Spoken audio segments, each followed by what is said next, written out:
1990 সালের দিকে forex trading সাধারণ ট্রেডারদের জন্য উন্মুক্ত করে দেওয়া হয়। বাংলাদেশে 1996 সালে ইন্টারনেট চালু হয়। তখন সবার হাতে মোবাইল ছিল না, বা থাকলেও দু একটা বাটন মোবাইল দেখা যেত।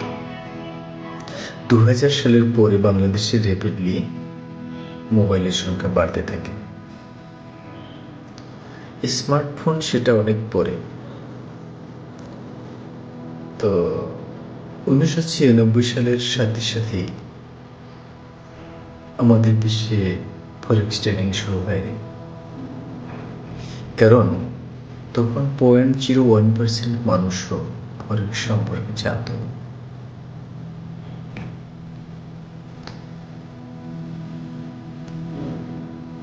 এছাড়া মেটা ট্রেডার, ব্রোকার কিংবা ইউএসডি ডলারের বিনিময় ইত্যাদি বিষয় যেগুলো এর সাথে ওতপ্রোতভাবে জড়িত, তার কোনোটারই সুযোগ আমাদের ছিল না।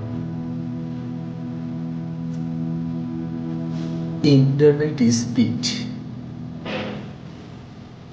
অত্যন্ত দুর্বল। 2G, আপনি একটু বলেন তো 2G দিয়ে কি ফরেক্স ট্রেডিং করা যায়? এটা এক কথায় অসম্ভব। তারপরেও মানুষ তাদের সাধ্য মতো চেষ্টা করত।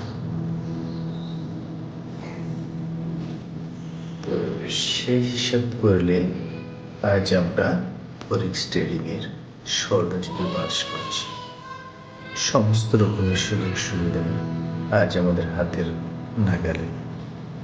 ধন্যবাদ বন্ধুরা, ভালো থাকবেন সবাই, সুস্থ থাকবেন সবাই। ভালো লাগলে লাইক এবং সাবস্ক্রাইব করবেন।